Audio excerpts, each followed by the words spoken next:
Gus looked around nervously.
Eris's cry hung in the air.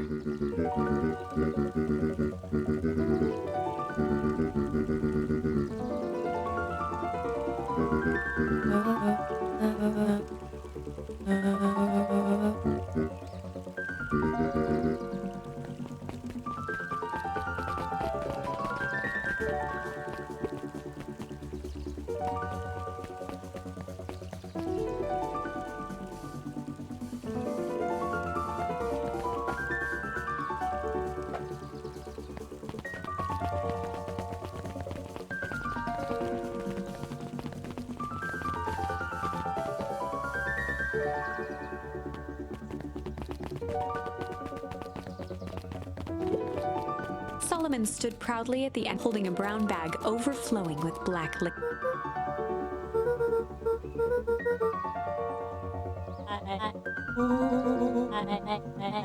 Solomon shoveled a surprising amount of licorice.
Beck cupped her hands on the glass.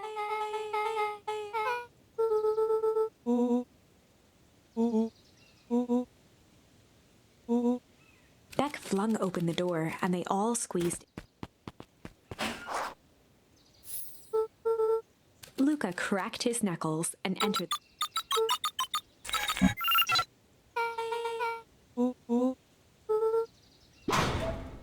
The inside of the phone booth dropped loose from its shell. Without even the space to panic, they closed their eyes. Suddenly, the chaotic descent slowed. It was unclear where they ended up, but the air was stagnant.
Rollo's hands hovered over the field of...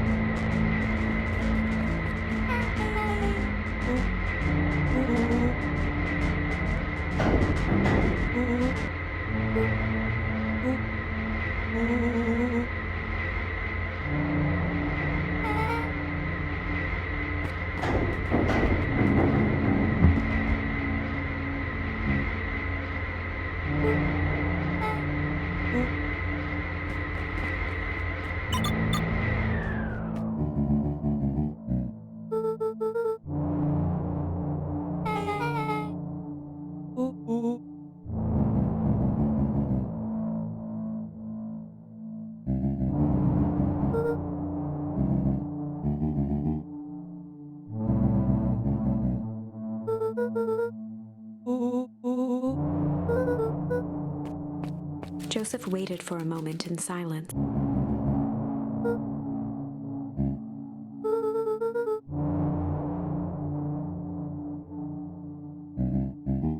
He gestured toward the strange...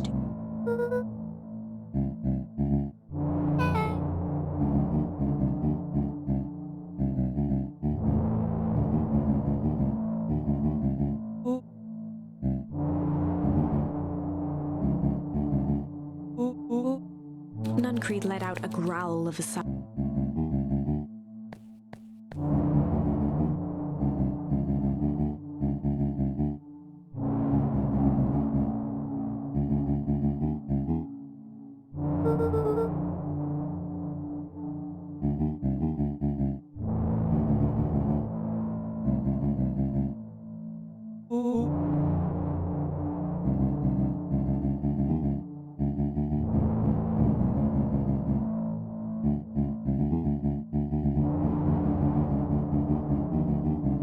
He shook his head wistfully.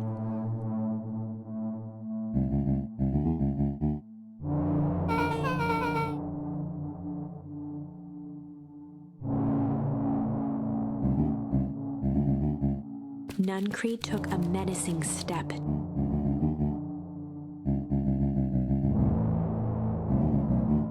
Luca began to laugh.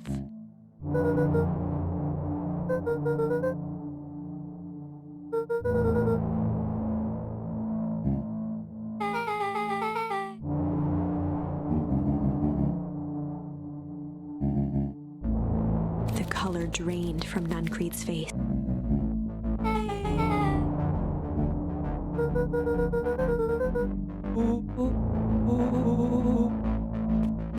Nuncreed grabbed Luca by the shoulders. His eyes were frantic.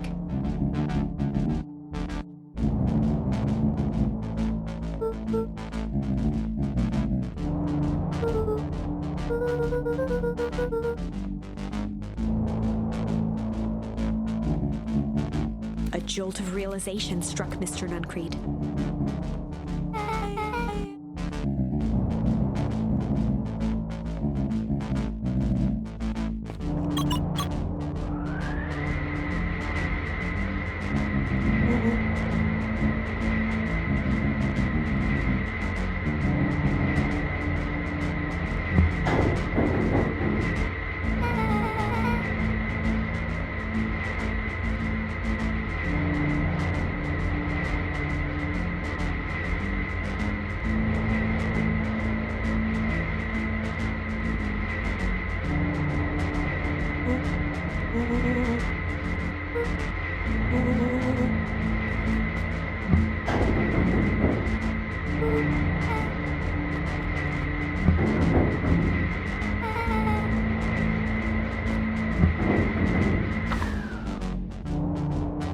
Chapter 8, The Cold, Hard. Beck leapt up, allowing the suction to yank her into the dark. Dimness eclipsed around her like the shudder. Her only points of reference were glints of upcoming turns, which approached. She heard the tinny, distant echoes of Rollo's glee. Once she stopped fighting against it, the ride was Then, all of a sudden, as if minutes had passed in an instant, light blazed into view. A burst of wintry air snuffed across her face.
As they rounded the corner to the frozen town square, they spotted Mr. Nuncreed inching cautiously toward a pit at its center. He held his arms out gingerly, as if approaching a beast. Upon closing the distance, Luca recognized Gran stood confidently at the edge. One nearby, a wheelbarrow had been emptied out. She held a lit torch, which flickered in the bitter wind.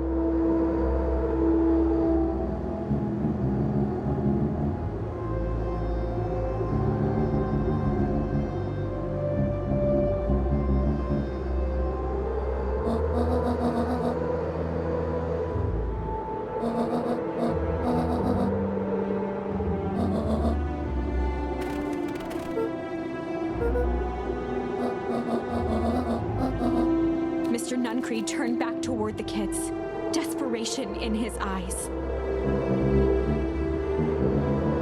Rollo and Beck held steadfast in awe. Luca approached closer. Mr. Nuncreed spun back toward Gran, his voice growing loud.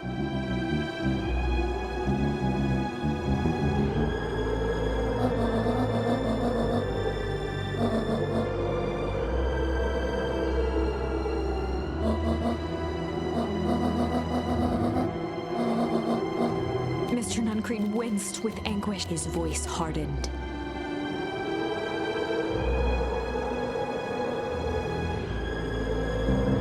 They both now yelled, not to each other, making their peace with long-held burden. The wind howled with encouragement.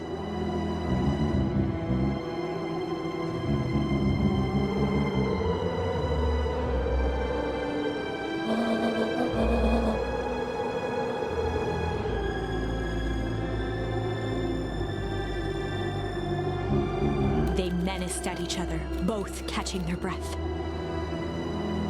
The moment balanced on a night.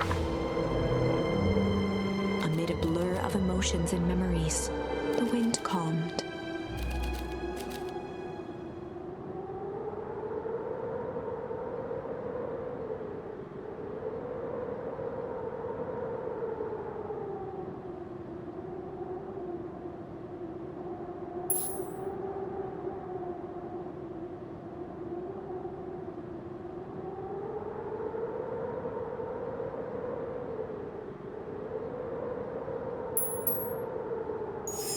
And it was all just falling to his knees. The tears crystallized.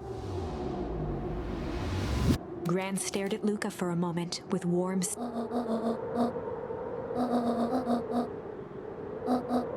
She stiffened up and, ignoring his final plea, she smiled and exhaled in relief. The torch echoed as it ricocheted down the hole.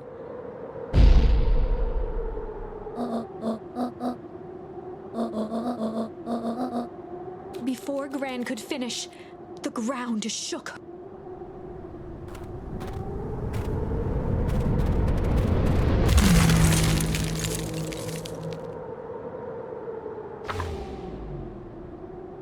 Gran only had time to spin around and run. Her attempt to shield him, an honorable but unflinching love, pitted against an unthinking horror. There was no contest. Her warm embrace, that is where they remain, fixed in. And so, our story ends in a town brought low by its secrets. The end. Well, that was... On the bright side, we finally figured out where all the ice is coming. Now, we just need to find a way to deal with a mystic unfound.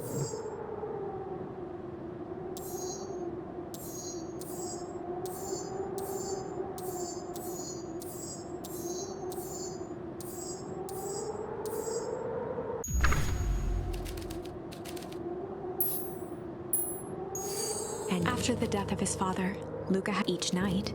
His mother would. It was the only thing that could calm him. The only thing that, however, that melody pervaded every shivering in the raw snow.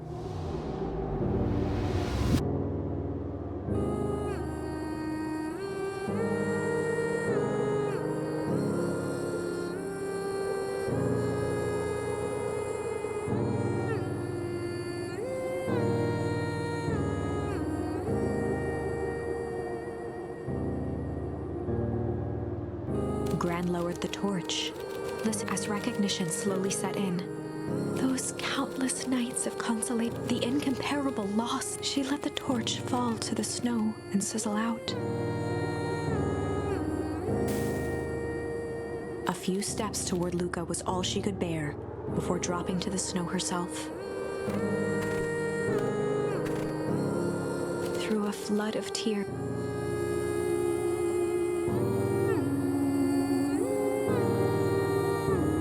lifted his head in astonishment the last time he heard that melody.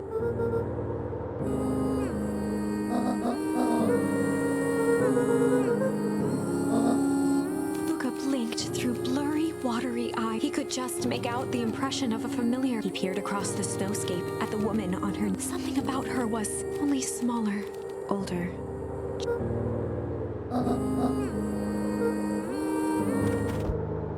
Luca sprinted as fast as he could. They held each other close.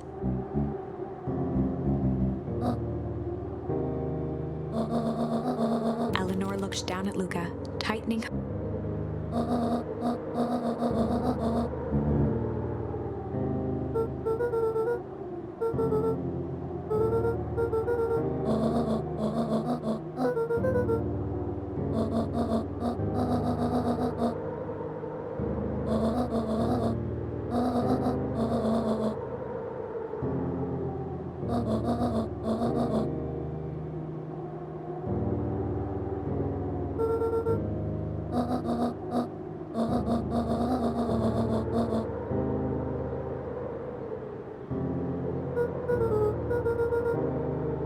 Joseph slumped into the cold water.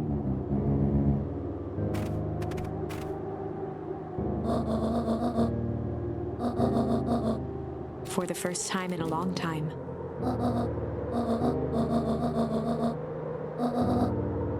Luca gazed down at Nuncreed with pity. Joseph stared into the snow, as if searching it for answers.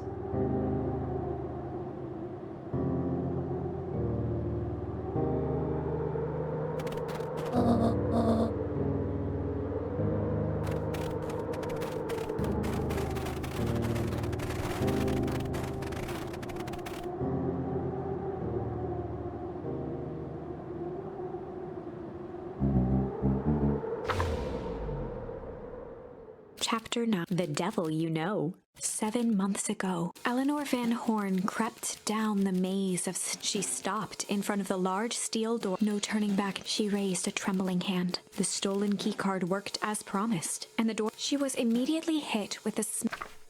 It was some sort of laboratory. In one corner was a desk covered in papers. Across... She rushed to the desk and began shifting through the piles of papers. They were experiment reports on something. There were dozens of them, every one stamped. Eleanor heard the sharp echo of footsteps approaching.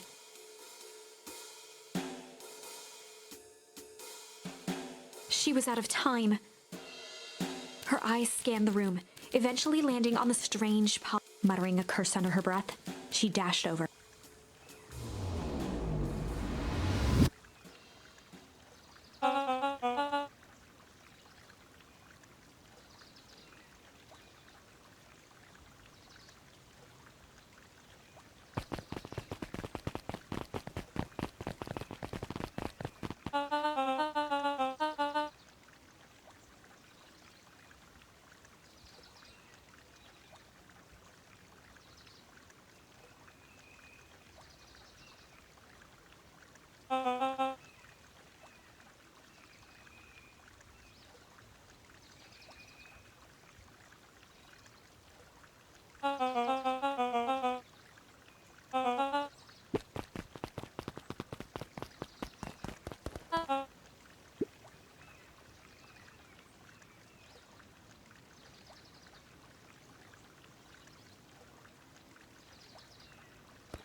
Mr. Kerr addressed the crowd with a sarcastic tone.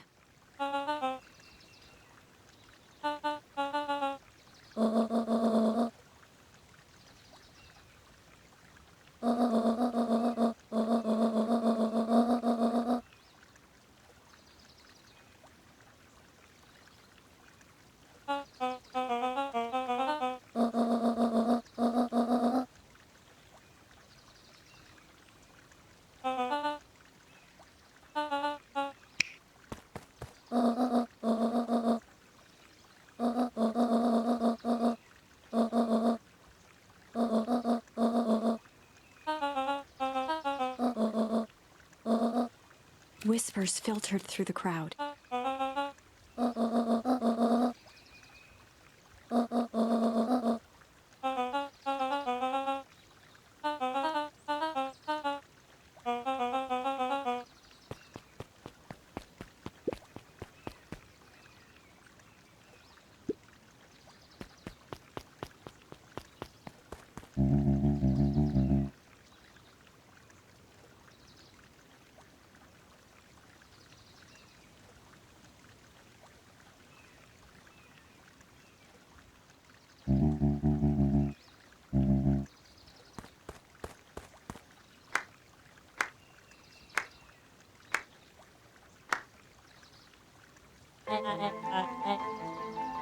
Torment dragged on Joseph Nuncrete's face.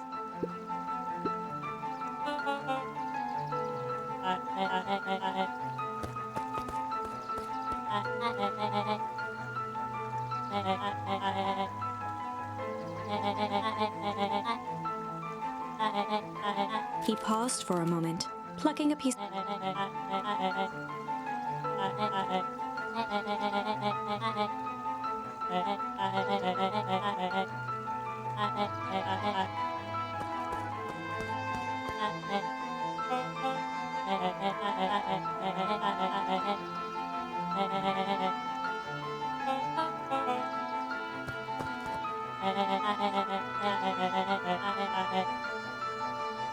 Kerr gave a bow of deference.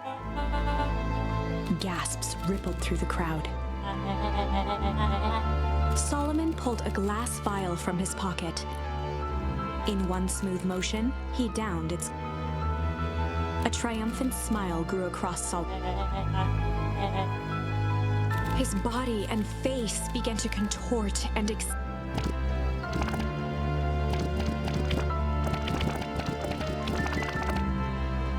hushed horror.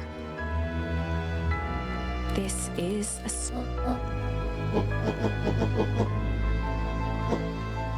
Sharper examined his new hands.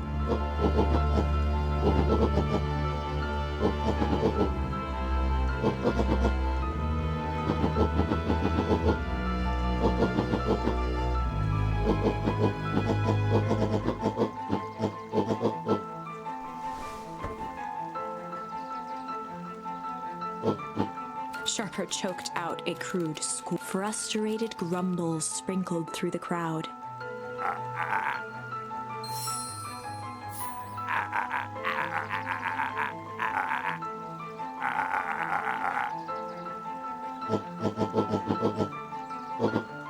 William Kerr gave a subtle nod to the clipboards.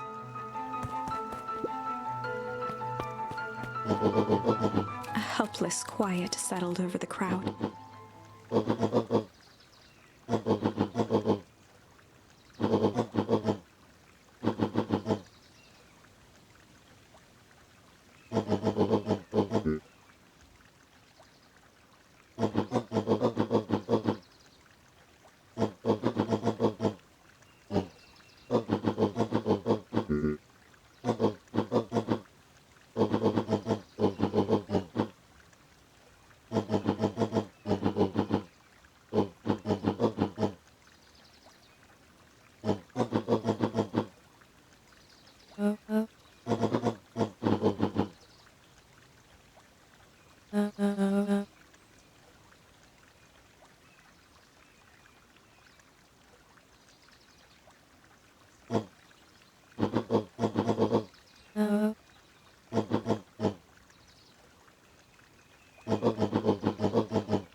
Sharper addressed the crowd with indignant. He'd planned this moment for so long that now, at the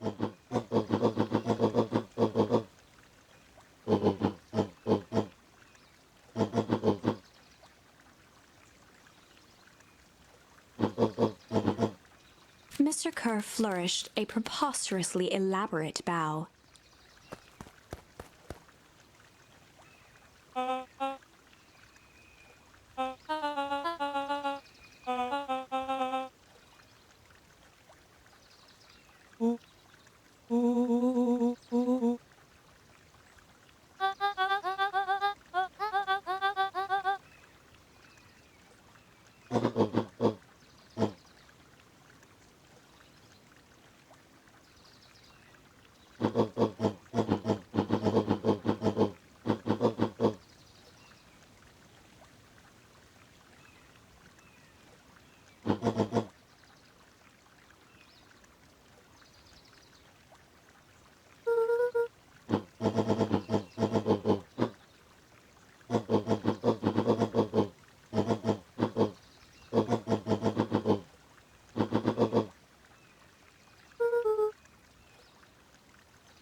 Sharper coughed up one final laugh and cracked his knuckles.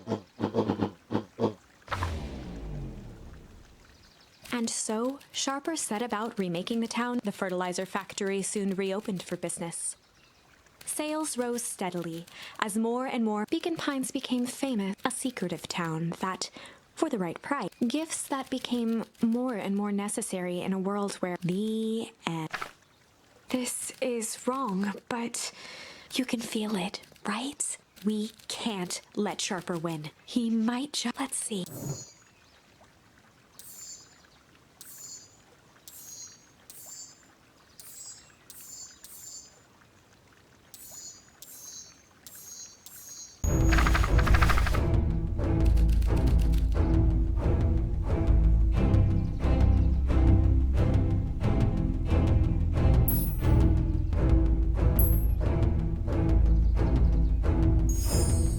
Like a trap ready to spring.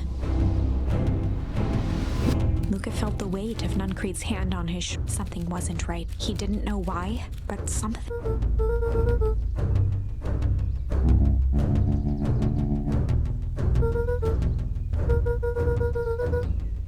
Luca twisted free of Nuncreed's...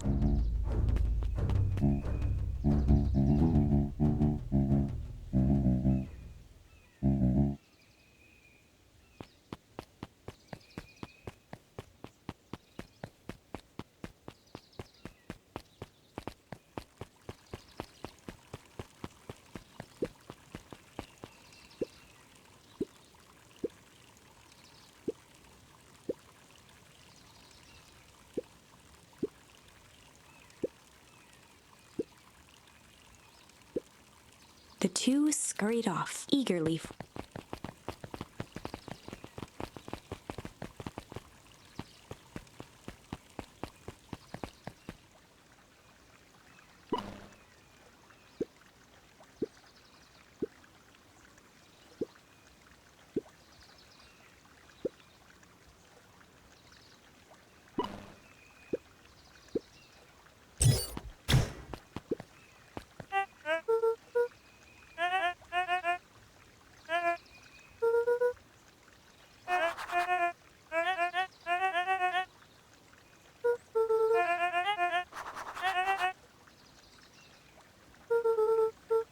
Toby looked up from the clipboard.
He aired a long holler into the woods.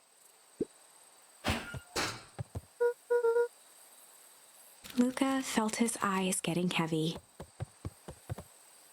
He conceded to its lump.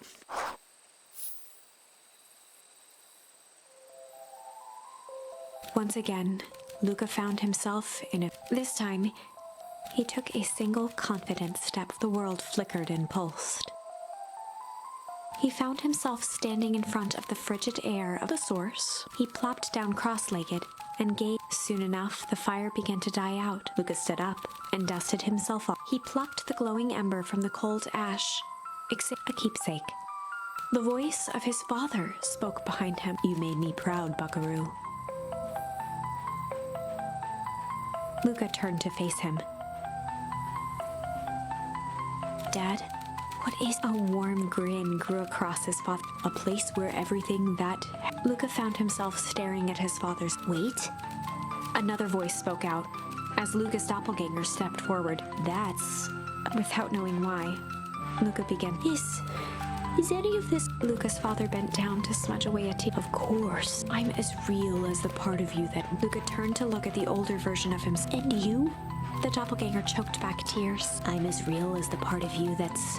Does that make sense?" Through his tears, his father pulled him in for an embrace. "Time to go, Buckaroo." Luca was startled from his dream by a banging on the floor. A commanding voice rumbled. Just as Luca sprang to lock the entry hatch. Chapter 5. Dangers Big and... Luca stumbled back. He heard the... Keeping his eyes fixed on the hatch, he inched as his hand grasped a large...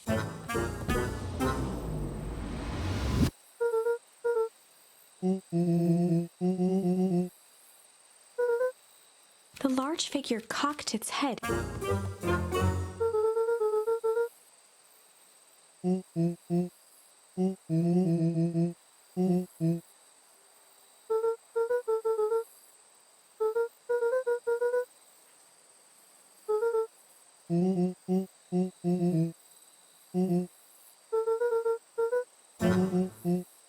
Luca's jaw. He peered more closely at the man's. Something about him was only bigger, changed.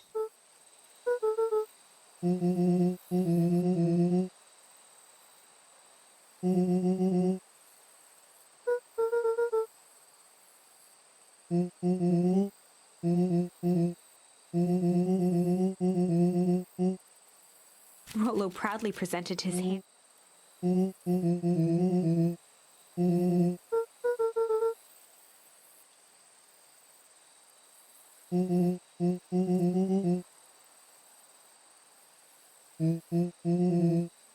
Luca moved to the side and pointed Rollo to his reflection in the balcony. His hands shot up to his face.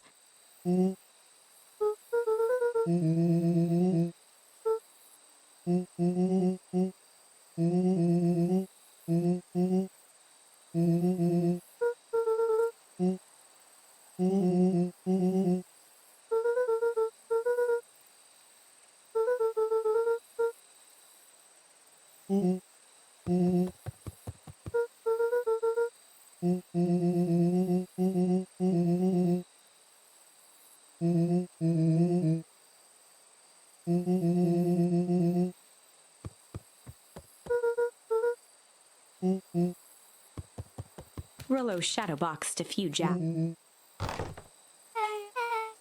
With a yelp, Rollo dove behind Luca.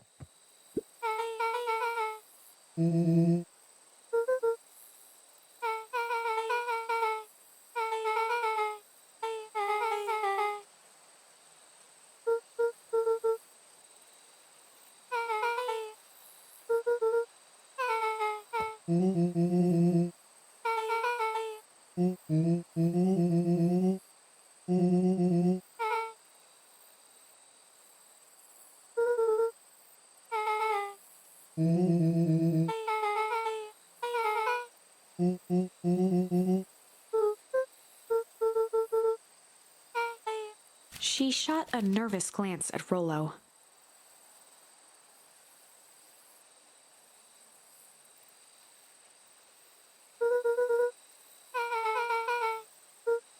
Beck's eyes narrowed.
She sighed, and after a moment,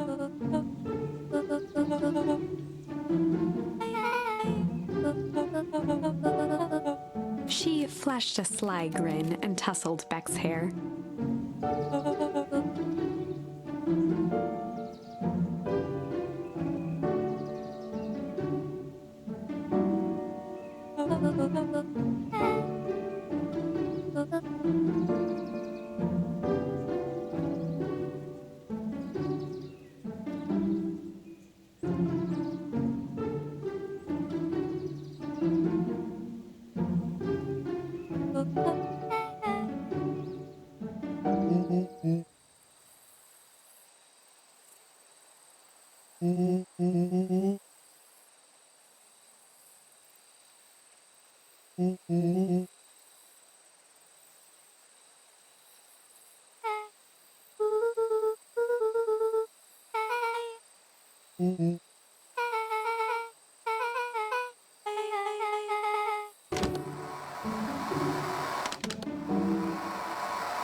Luca gave Rollo a quick elbow to the ribs.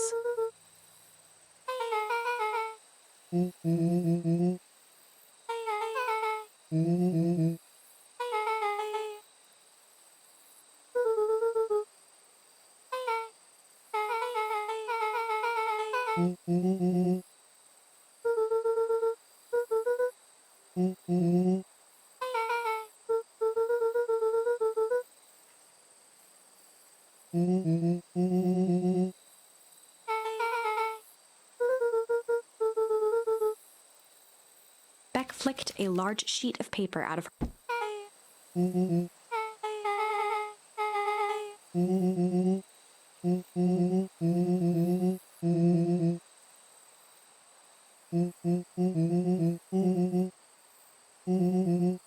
Rollo started to wiggle with excitement. Chapter The Height. They spent the night's end huddled. It would be not to mention this. By the time the sun began to peek through the car, this could just. The final day before the festival would be used to prepare.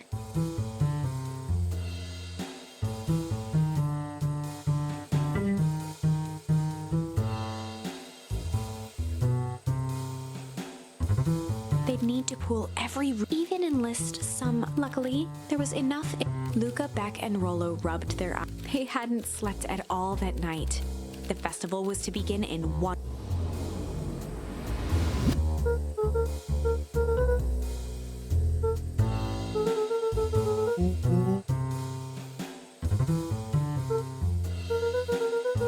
He waved vaguely at Rollo's. Beck snorted an involuntary giggle.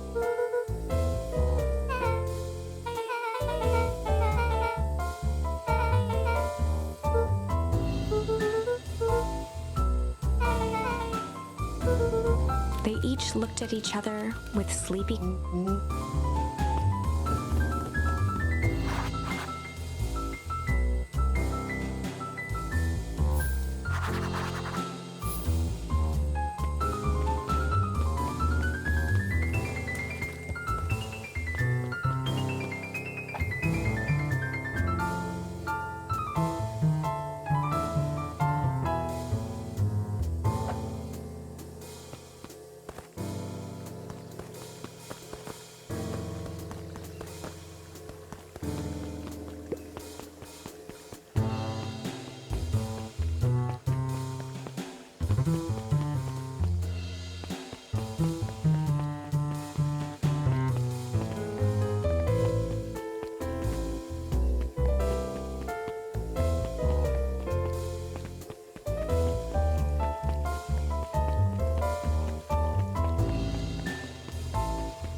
Jeff wheezed out a long. The joy in Jeff's face drained instantly. Looking into the sullen eye,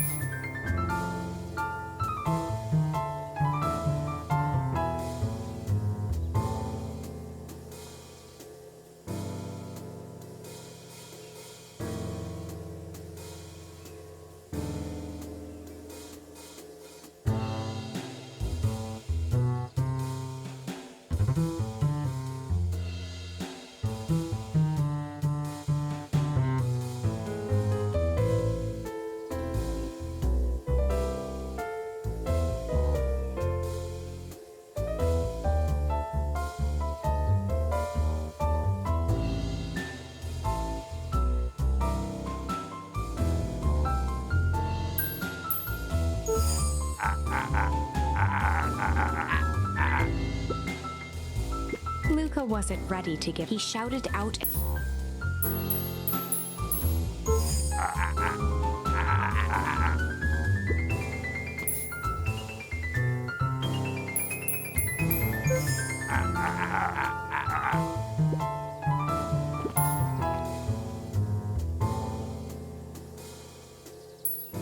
Jeff's brow perked up. Sensing some traction, Luca carried on. Jeff's scowl faded with a... One good stomp of the foot was...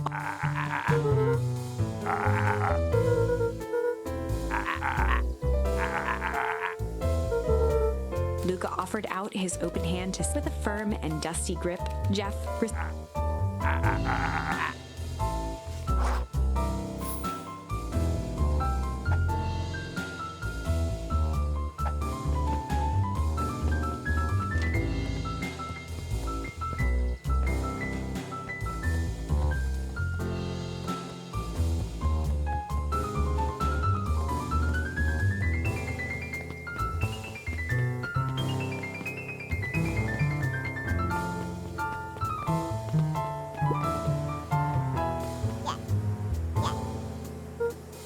raised an eyebrow.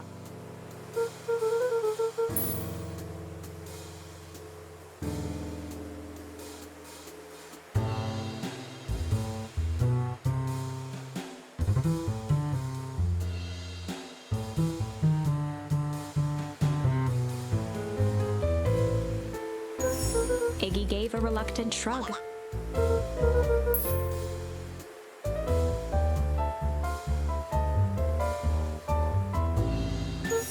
Iggy considered the point.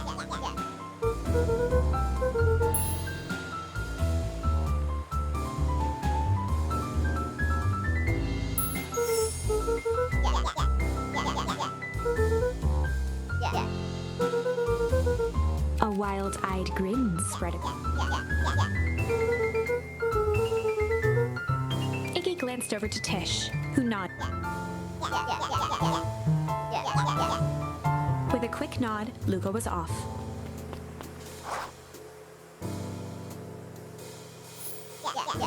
Iggy gazed up at Tish with...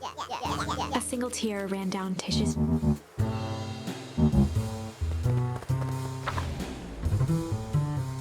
Chapter 7. Into the house. A good heist required and thorough preparation. So far, Jeff, Iggy, and Beck radioed Luca that night, and Rollo, after he stowed away in mission... Rollo, being the outfit provided by Jeff, wasn't perfect. Rollo took a few vigorous breaths.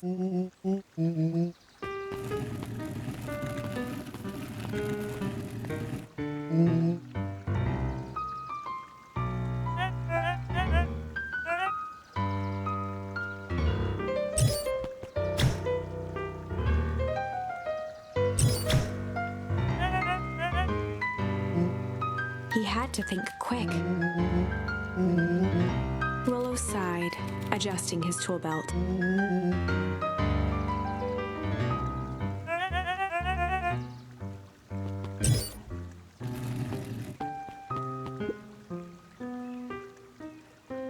With a stroke of his mustache.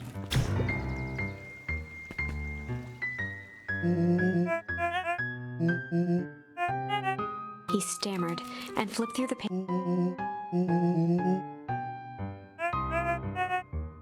Rollo interrupted with urgency.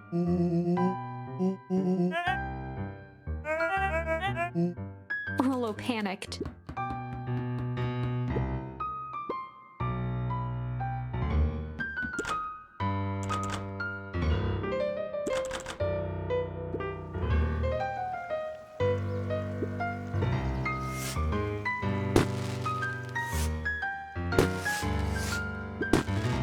The distraction was enough. The clipboard fumbled around.